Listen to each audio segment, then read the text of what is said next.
Nzambe se moko ya solo apambola bino banso na kombo ya mwana wa ye mobikisi na biso Yesu Christ oyo azali médiateur pe avandi na loboko ya tata Nzambe pe azali kointercede mpo na biso.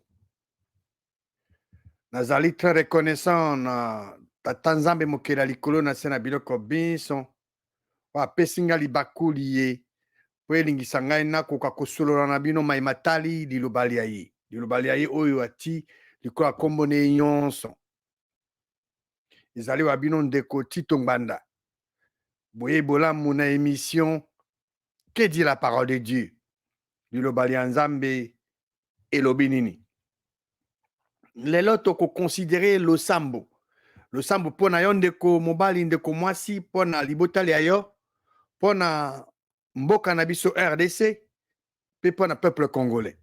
Boyebi situation ezo traverse mboka na biso, tozali na kati ya etumba ya elimu, esengeli tobunda mpe na elimu. So tolongi na elimu ekomonana na mokili.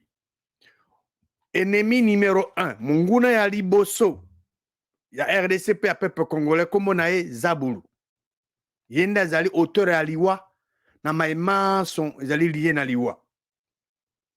Nalingi ete bokundola mpe bobomba na kati ya mayele mabino ete ose na mokili oyo tozali banzambe bazali mibale. Nzambe oyo ya solo tata Yesu Kristo akela likolo na se na biloko biso mpe nzambe oyo ya se abiangami Zabulu. Nzambe oyo ya solo azali mwinda, azali auteur ya bomoi na maimanso azali liye na bomoi. Nzambe oyo ya se Zabulu ye azali molili, ye azali auteur, ye azali mobomi, ye aza auteur ya liwa na maimanso ezali liye na liwa. Na buku ya Acte chapitre 26 tokomona na polele na kati banzambe bazali mibale pe banguya ya elimu ezali mibale na mokili. Soki botangi Acte 26 chapitre 17 18 Jésus-Christ na nzoto na ye asekwa ayebisaki Paul, apôtre Paul akende pa bapagano ye natindi ye po ete afungola bango miso na verset 18. Na miso na bango ya physique baza komona nango me kasi na miso ya elimu bazomona nango te. Yango wana efale apôtre Paul akende afungola bango miso wana po ete balongwa na molili baya na mwinda. Nauti koyebisa bino Zabulu azali molili, Nzambe mokeli azali mwinda. Jésus-Christ atindi Paul akende epa bapagano alongola bango wapi? Afungola bango miso po ete balongwa na molili baya na mwinda, balongwa na puissance ya Satan baya na puissance ya Nzambe ya solo po ete bazwa bolimbisi ya masumu. Donc na mokili moto yo ndeko mwasi ndeko mobali oza bobele na choix mibale, soit oza na Nzambe mokeli osali nguya na ye po prospérer oza na bozwi, soit osaleli nguya ya Zabulu oyo Nzambe oyo ase po prospérer. Alors boyebi ete bozwi oyo euta epa ya Zabulu eza na baconséquence nango.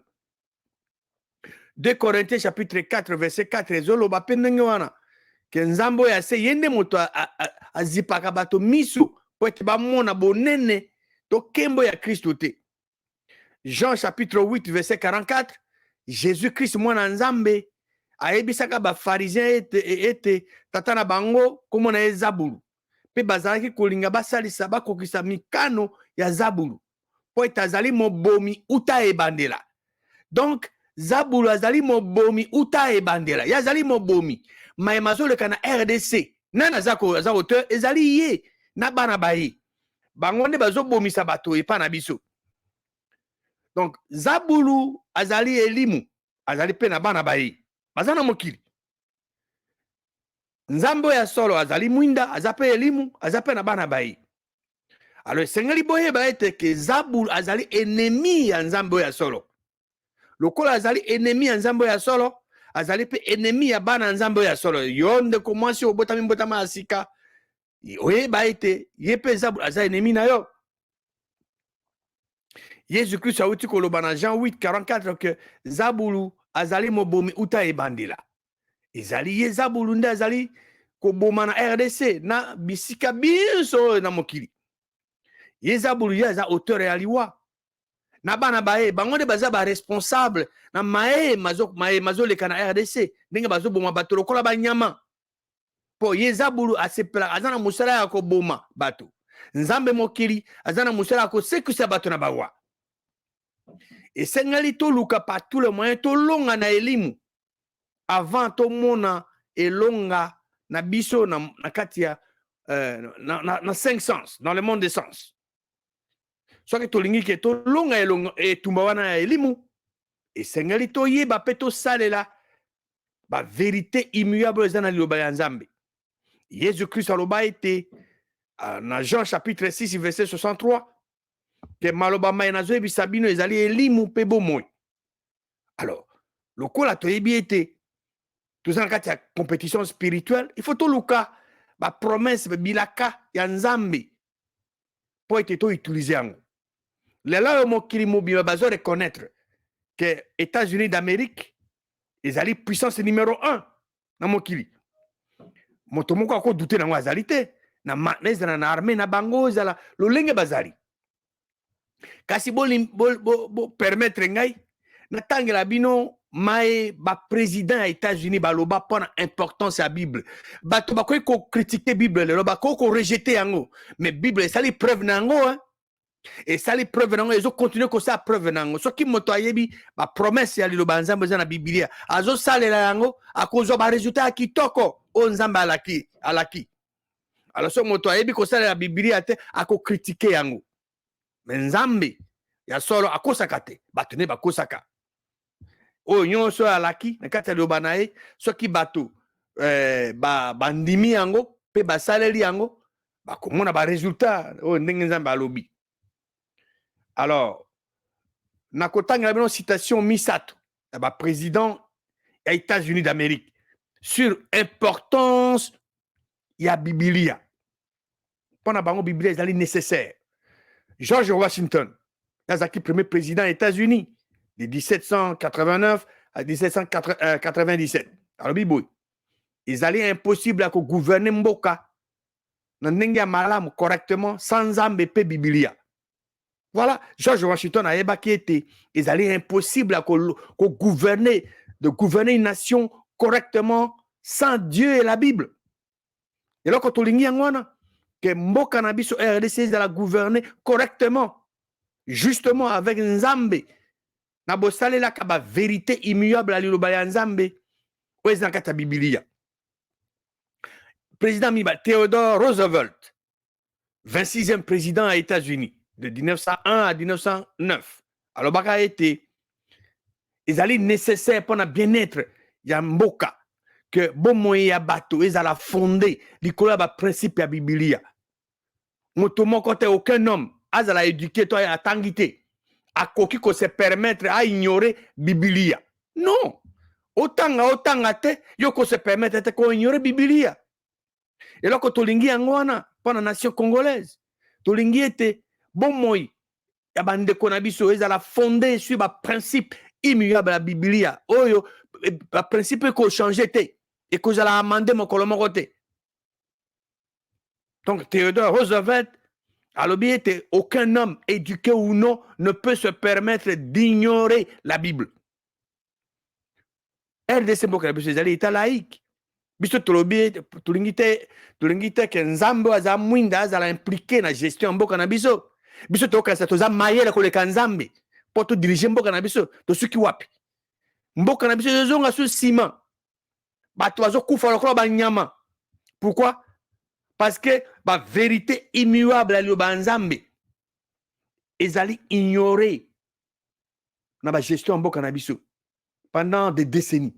Na wuti loba États-Unis d'Amérique ba président liboso ba reconnaître bo kasitala ba loi na bango ba zo mingi eza ba principe za kati ya ba Nzambe. Yango to lobaka toujours que que to copier bato ya libanda par-ci par-là ba nation mususu to copier Nzambe. Tango to sali ba loi ya mboka na biso ba constitution mboka na biso basé à ba principe ya ba Nzambe tozo salela ngo Nzambe mokila zali impliqué nde akotombola biso akobunda po na biso akomema biso na likolo tokoma pe numéro 1. C'est ça, Nzambe a changé te. batone bachangeaka. États-Unis basali bareconnaître yango tala ndenge bakomi esika bazali yo nano kotia tembe nango c'est connu puissance na bango armée na bango ndenge bazali parce que tala président na bango ndenge bazoloba bao bakonzaki Amérique bayebi importance nango et na baloi na bango mboka na bango ezali beaucoup plus ezali bazo baloi ebele bien que lelo bato bazo sima bazo reconnaître yango te mais à cause ya bato oyo bayebi liloba nzambe bazo salela bazo kotinda liloba nzambe libanda à cause de ces gens là pays eza toujours mboko ya États-Unis ils ont continué ko telema pona ni pona liloba ya nzambe ezali très important toyeba yango. Woodrow Wilson 28e président aux États-Unis de 1913 à 1921 alobaki ete soko otangi bibilia oyebi ete otangi liloba ya nzambe po ete ezali fungola na motema na yo ezali fungola pona bonheur bozwi na yo moko pona devoir na yo moko. Donc bibilia ezali eloko moko oyo ezali liloba nzambe oyo esengeli biso bato totia yango confiance to base vie na biso likolo na yango to bati mboka na biso likolo na yango to tia motema na biso pe molimo na biso mobima na kati na yango. C'est très très très important. Liloba nzambe ekosala mosala ya kitoko koleka pona mbongo wana to transformation en mentalité ya vie la population na biso koleka au gouvernement congolais kosala tina wana tozo proposer que bana mboka bana RDC tondima nzambe mokeli a régner sur biso pe sur mboka na biso to sala ba loi mboka na biso constitution na biso basé na ba principe ba vérité immuable à liloba nzambe po ete tout ça là to assurer gestion transparente ya mboka na biso et puis tous en respect ya bomoi ya moto ezate kelelo via ba congolais comme lokola elo ba osakana na yango et to comme na point que mais pour congolais kufa mais ezali likamo monene parce que bako sangara na via moto te so tolingi to comme une nation prospère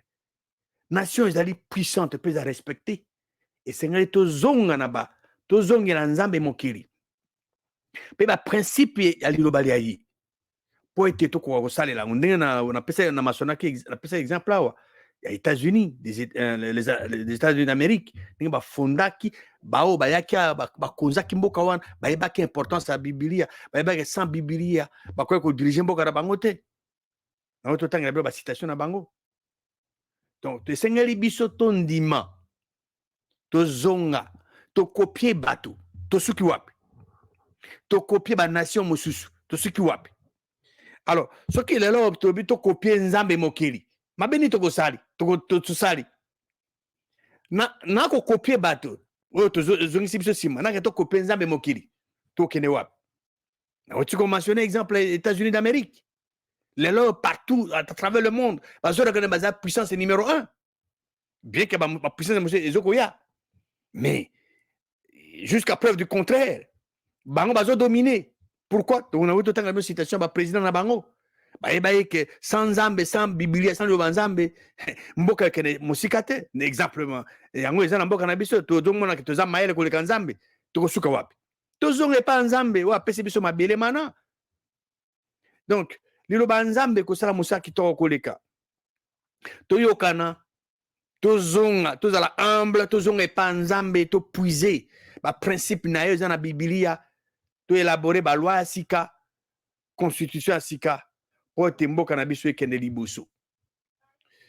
Ngai na ko partager na bino ba principe ya liloba nzambe na cadre ya prière moto na moto ako tirer ba exemple oya sengenango parce que ba besoin est différent na ezali ndakisa na zo pesa po yo de commencer de komobali okoy ko puiser yango o former na ndenge na yo po na ba besoin na yo na famille na yo mais pour la RDC tout ça na besoin mo eza commun na peuple congolais to lingi mboka na za libéré.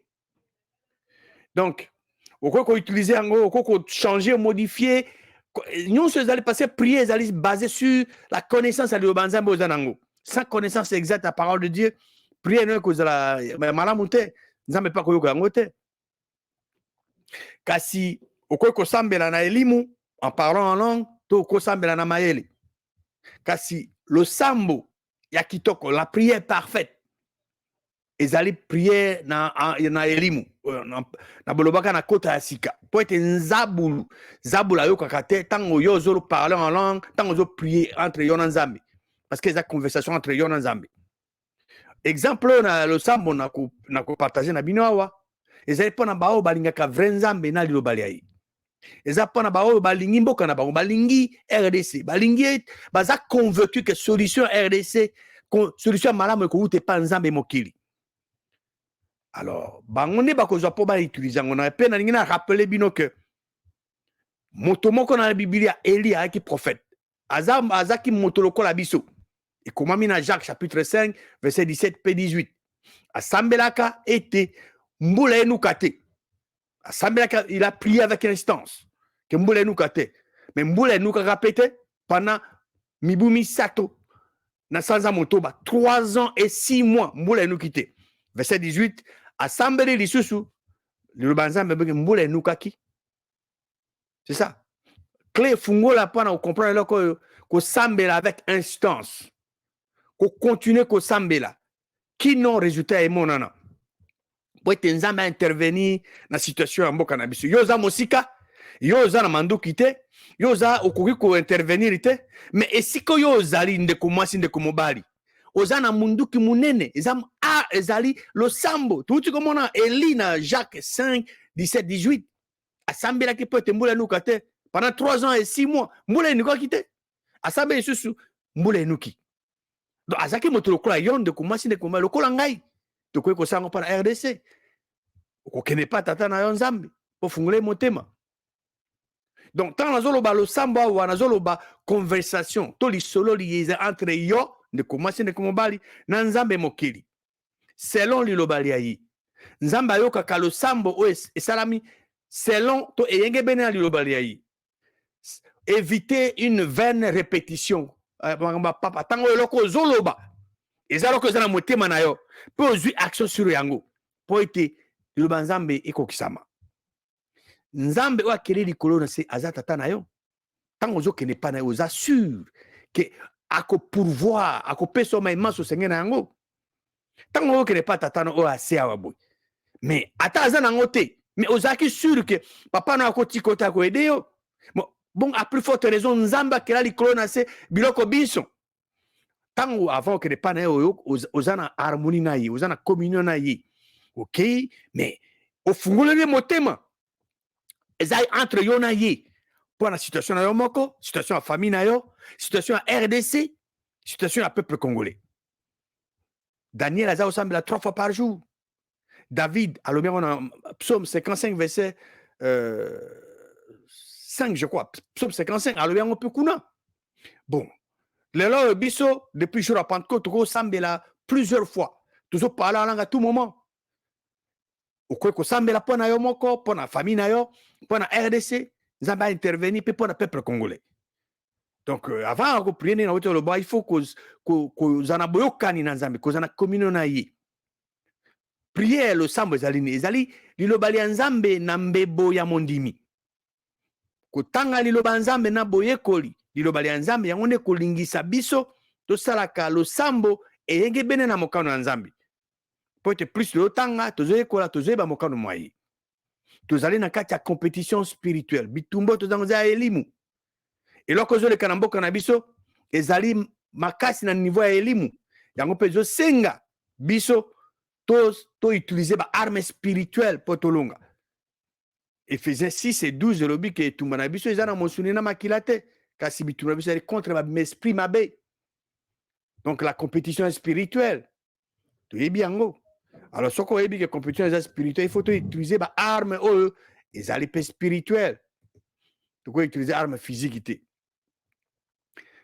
Tozali na ba avant kosambela esengo oyeba ba 5 clés bibliques osengeli o appliquer po ete ozwa eloko epa nzambe clé ya liboso fungola liboso esengo oyeba eloko ngo est-ce que eza disponible libération délivrance babiloko ndenge ya mboka na biso eza promesse ya nzambe esengeli oyeba oyo nzambe alobi alaki na kati ya liloba ya ye to asala esengeli okende na liloba ya nzambe mpo découvrir yango.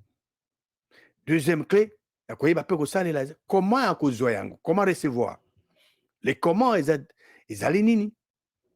Donc les comment recevoir eza de kokroire kondima littéralement na liloba ya nzambe. C'est d'être pleinement convaincu de la promesse de Dieu. Troisième clé oyo esengeli oyeba mpo appliquer okosala yango nini soki nzambe apesi yo osalela yango ndenge esengeli. Lelo parti ya este par exemple ezali occupé na baennemi, mais soki nzambe adélivre ezali libéré bandeko na biso kuna bakoreprendre vie normale au moment oyo toza na yango sikoyo bango bazokontinue kokufa. Quatrième clé esengeli oyeba mpo appliquer esengeli babesoin na désir na biso esengeli eza parallèle ou en harmonie. Nous devons garder nos besoins et nos désirs en équilibre. Et puis cinquième clé, et c'est le vouloir de Dieu est égal à son vouloir. O nzambe alingi azali na makoki ya kokokisa yango, donc il peut l'accomplir. Donc prier eza kokamata nzambe na maloba maye moko na bilaka bya ye oyo alobi to oyo alaki. Donc la Bible liloba nzambe to Biblia ezali liloba pe mokano ya nzambe. Nzambe ayokaka toujours losambo oyo epesami na ye eyenge bene na liloba lia ye. Ndenge eza na 1 Jean chapitre 5 verset 14 na 15 toyebi ke auprès ya nzambe toza na assurance soki tozosenga eloko eyenge bene na mokano mwa ye. Ntango tozosenga na mokano mwa selon mokano mwa ye ye azoyoka biso. Alors so toyebi ete azoyoka biso oyo tosengi ye toyebi ete tosili deja kozwa yango. Na Matthieu 21 22 nyonso bosenga na bondimi na losambo bokozwa yango. Na Marc 11 20 à 24 bokotanga yango Jésus-Christ a maudire figuier parce qu'akende kuna mbuma eza te a maudire yango, mais ntango badisciple na ntongo bamoni yango babirabi regarde tala figuier maudit tala ndenge ekauki. Jésus azwi liloba aloba répandre azwi liloba bino boza na foi na nzambe pe ayebisi bango alakisa bango ngomba moko ezalaka na biso ki olobi na ngomba olongo wana kpe na mai soki oti tembe te to oza na dute te kati ya motema mwa yo oyo ozoloba ekosalama mpe okomona yango mpe esalami. Na ntina wana alobi na verset 24 nyonso tozosenga na losambo tondima ete tosi tozwi yango tokomona mpe esalami. Donc, au sujet à prier, on a partagé tout à l'heure, exemple, nakamati ba différents bilaka, to ba promesse ndenge na kati ya parole de Dieu, pour formuler prier wana. Boko yoko sala pendenge moko de commencer de komobali, oko kamata ba promesse nzambe sur base ba besoin na yo, osali yango po o sambela pona ba besoin na yo. Ancien Testament eza pona instruction na biso, mais to ko apprendre belé dans Ancien Testament. Donc, ils allaient disponibles, tout utiliser yango. Ils allaient disponibles, tout pratiquer yango na vie na biso pour tout mwana bilaka banzambe salama. Donc, yonde kuma sinde kumobali, aux allez libres, ya ko sélectionner, ba point na ko partager pa na yo. Na ko partager na bino. Donc, yo partager pona o esenge na besoin na yo. Et pas nécessairement on a partager mais yo moko na vino privé la lecture le lobanzambe oko yeba ba promesse nzambe o formule ba prière na yo pona famille na yo pona mboka na biso RDC pe pona peuple congolais. Donc l'importance munena wa esengelo oza o prier pona yo pona famille na yo pona RDC pe pona peuple congolais. C'est très important parce qu'il faut qu'on couvre yo ce tout wana.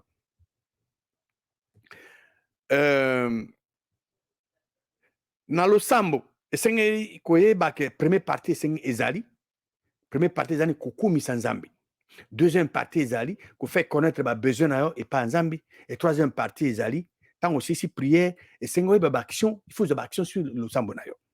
Na première partie ndenge na uti koloba eza kokumisa nzambe eza koloba na nzambe maye nzambe asala esengeli koloba nzambe ba ofe na ye akoloba ba exemple awa yo kobenga nzambe na kombo na yo oyo omoni eza bien na monoko mboka na yo ndenge olingi no c'est quelques exemples awa nzambe mokili na pesi yo merci po ete yo okela likolo na se na biloko biso yo sali likolo na se na biloko biso oyo eza na kati na remercie mpe nzambe na kombo ya yesu kristu to na kombo ya masiya le kristu ke ye nde atombola yesu kristu mpe avandisa na loboko na mobali na remercie mpe ye mpo ete ye atombola ngai na yesu kristu avandisa ngai na yesu kristu na loboko na mobali au-dessus ya banguya nyonso kombo nyonso autorité nyonso na koremercie ye mpo ete ye nzambe akomisa nga héritier na ye akomisi nga juste naza na justice na ye naza na sanctification na ye naza na rédemption na ye apesa nga ministère réconciliation donc koluwe nzambe ezali sur base ya connaissance ya liloba na nzambe oyebi na nzambe asali wana nde ezali côté parti ya lokoluwe nzambe alors sikoyo na parti ya babesoin yo sikoyo oyeba babesoin na yo oyebi babesoin na yo alors besoin non deuxième partie au fait connaître babesoin n'est pas nzambe par exemple okoremercie nzambe na komba jésus christ to masiya le christ po ete aexerce bajugement na ye likolo ya baennemi physique mpe spirituel ya yo moko donc ennemi physique mpe spirituel interne mpe externe ya yo moko ya famille na yo ya rdc mpe ya peuple congolais donc yo nde moto oyebi yango oformule yango hein?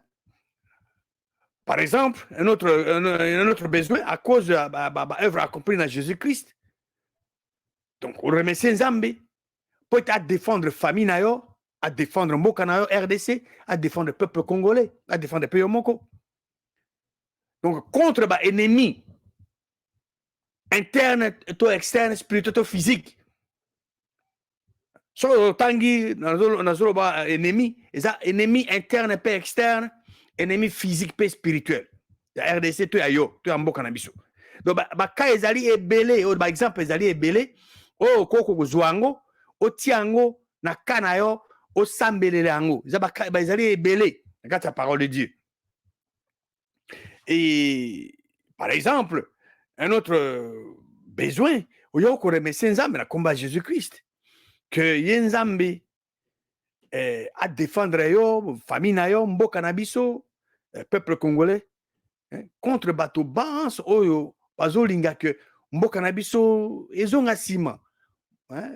To profiter na biloko na mboka na biso te yondo koyeba bilaka nzambe o intervenir pona yango. Nzambe ako intervenir. Bazali par exemple ezali ebele o esengeli nakoki kopartage na bino mais yo moko ndeko mwasi ndeko mobali okoki kozwa yango selon babesoin na yo d'abord mpo na yo moko mpo na famille na yo et puis koformule prière na yo sur base de la parole de Dieu par exemple besoin mosusu à cause il y a bien fait donc à cause de l'accomplissement de Jésus-Christ on remercie Nzambe qui a traité avec toute sa rigueur tous ceux qui rendent le mal, tous ceux qui vous rendent le mal pour le bien. Et ça, parce que la parole de Dieu dit, la malédiction avec cause a des faits.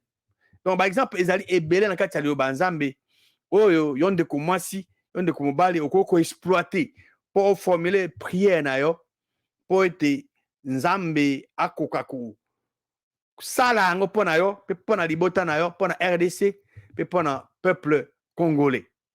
Et il y a un autre exemple que je peux citer ici, que yo koko utilisé ango, yo peko sale ango pona yo moko, pona libota na yo. Donc, remercier Nzambe mokonzi à cause de l'accomplissement de Jésus-Christ, que armes yon sont tous forgées contre yo, na famille na yo, contre la RDC et peuple congolais, et ça sans effet. Et que complot se formaté contre yo, contre la famille na yo, contre la RDC, contre le peuple congolais, ils ont déjoué par Nzambe Mokeli. Ils sont disponibles. Au cours formulé en haut. Donc, c'est un exemple que nous avons en haut. La prière, non, surtout au nom de Jésus-Christ. Au cours parfois au nom de Masiya le Christ. Ça dépend. Yo benga Jésus-Christ dans mon ambo, qu'on a neni Nzambe na obenga na mon ambo, on peut utiliser en haut. Donc, ils allaient un exemple, ok, yon de commencer de combat, de s'inspirer nango pour ça là, mais l'objectif mounen c'est de garder l'intelligence que yo ko contribuer pour la délivrance en boka na biso au ça la prière sur base à connaissance la parole de Dieu aux anango au prier chaque jour pour na yo pour na libota ya yo pour na mboka na biso pe pour na peuple congolais nzamba kela likolo na sa biloko biso apambola bino na kombo se moko ya mwana wa ye mobeki na biso Yesu Kristo